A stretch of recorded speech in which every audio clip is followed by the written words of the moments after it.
Hello everyone, welcome back to my channel. This is Carrie and I'm going to show you inside the Singapore Math word problems and mental math books that I picked up from Amazon. If you saw my recent mid-year homeschool haul, you saw me pick these up and I promised you a flip through. So I'm going to do that today, but I'm not going to really go into detail of why I bought these books, how I plan to use them and all that, because I'm going to save that for my upcoming 4th grade update video for you because there's a lot to share about why I have these and how we're going to utilize them. So I will save that for another video, so this one isn't so long. Let's just hop in now to looking inside the books. I'll do the mental math book first. So I just want to say before I show you this that I did go to the singaporemath.com website to see if there was anything in the US edition that was put out directly by the Singapore Math Company, and there isn't. So I found these on Amazon because I was trying to get the mental math practice that was in the back of the home instructor's guide for the US edition courses, but just like in a separate booklet or something to see if they had some mental math practice, and they didn't. So that's why I picked these up from Amazon, and the company I will show you here is Carson DeLosa. That's the company. So if you want to search for these on Amazon. So this is a level 3, but it says, I'll just show you again, it says grade 4, but it is a level 3. And that's just kind of how they roll with Singapore. Everything's a little a little advanced, so that's kind of true to form. The reason I picked this up instead of just continuing to use the photocopies of mental math exercises that I had was because the only things I had were addition and subtraction. We used Singapore in grades 2 and 3, and I had some mental math exercises copied from the back of those home instructors guides that we did for practice, but it was only addition and subtraction. And as you can see here, there's addition, subtraction, multiplication, and division. And that's really what I was looking for. So that's why I went hunting for something else to have for mental math practice, because the sheets that I had in the 2nd and 3rd grade home instructors guides only covered those 2 operations.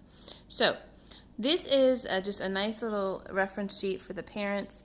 It goes over every single little mental math strategy that's going to be covered and practiced in this book, but then they do actually put it at the top of each week's practice page in this little dotted box. So basically what you have are all of these little boxes just shrunk down real small and put in a main list here for you. So each week you have a 10-problem mental math practice sheet, and they give you the strategy that you're practicing here. So if you've never really gone over mental math, you've never used Singapore before, but this is something you want to add in, they go ahead and teach you the mental math strategies that are taught in the Singapore courses right up here on the practice page. So I like that. I like the size of the font. It's spaced out a little bit, and also the number of problems just being 10. I felt like that was the perfect amount for us to practice when we get to our mental math practice for the week. There are 52 weeks here. I'll just kind of flip through to the multiplication section here. We're just learning some tips and tricks for how to multiply by 6. Skip forward a little bit. Divisibility rules, things like that. So they always give you the little mental math trick. I want to show you an example. I'll go back up here to addition that has really helped my son out a lot.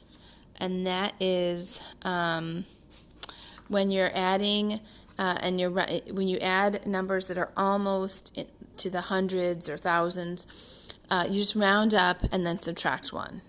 So he has really used that mental math strategy to his advantage when he's adding numbers that are almost 100 or almost 1,000. Those are the kind of strategies that are taught in this book and practiced. So it goes all the way up to 52 practices, but the last chunk of them are mixed practice. So these general review lessons are actually a mix of multiplication, subtraction, division, and addition. That's like the last 7 of them or so. And then your answer key is right here. Super easy peasy, really straightforward, not much to really tell you about that. And then this book, it's very thick, so I really wondered what I got when I picked this up, because I was trying to find something similar to the Singapore Math Challenging Word Problems book. But those are only offered in the Common Core edition, and I just wasn't sure if that's what we wanted since we'd only used the US edition. I just really didn't know if we should get the Common Core edition, if it would mess my son up since we had only used the US edition before. So I picked this one up because it did say US edition somewhere in the description when I was reading it. This is also by Carson DeLosa, and I got it on Amazon. This here is grade 4, ages 9 to 10, but it doesn't say a level. It just has that age range there. This is a 30-chapter book, but it's not like, well, let me just show you what a chapter is real quick. So this is chapter 1.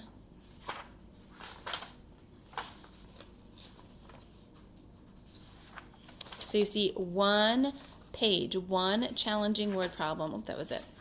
That was the end of chapter 1 right there. So 9 problems in that first chapter, and you see it's just one chapter per page. So you really could do this however you wanted. You could write the problems down on a board and just have your child solve them.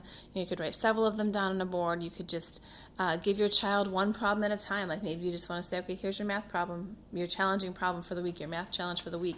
Lots of different ways you could use this, but I'll just kind of stop flipping around here so you can see this table of contents real quick, or pause it if you want to look and see the kind of things that are covered.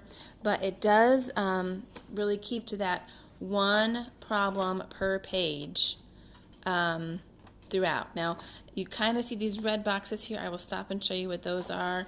Those actually are little tips if your child is looking for help in how to solve something, or maybe a little added piece of information that the publisher isn't assuming that your child knows how to do, or knows how to certain terminology that's used that maybe your child hasn't come across before.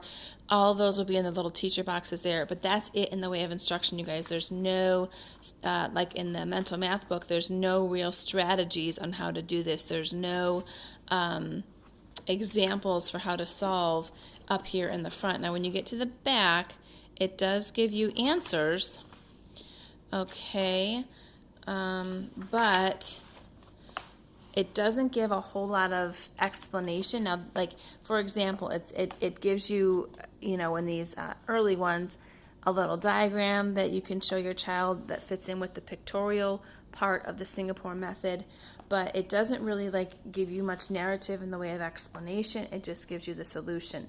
So that's something to consider if you've never used the Singapore program, is you may not understand how they go about solving word problems. So because we had used their program for 2 years, I feel okay doing the word problems here in the method that the program follows.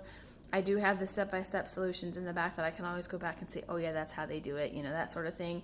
But if you've never ever used this program before, the Singapore, either the US edition or Common Core, any of the editions, you're not really going to understand how they approach word problems. And so I don't know that you could get this just as extra math practice without having used the Singapore method at all. That's just my personal opinion, because it is very different from the way I was taught math. So I just thought I'd show you one problem per page.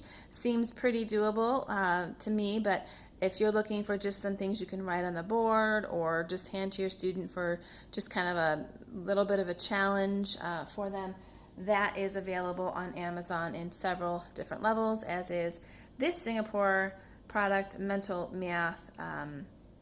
Real super easy to just kind of add into any day. I think this is a little easier to add in because it has those strategies there already laid out for you. This I think it's going to be harder for people who've never used Singapore to add this in. So just my thoughts and opinions. Again, I will be rolling out a video, Lord willing, next week that tells you how we're going to use these, why I felt the need to pick these up, and what we're going to do about math because we got language arts settled. We are pretty content with the changes that we made to language arts from my last update, but now we got to figure out math. So that's next up. I will go over all of that with you in my next video, which will be that update. So make sure you're subscribed and check that out.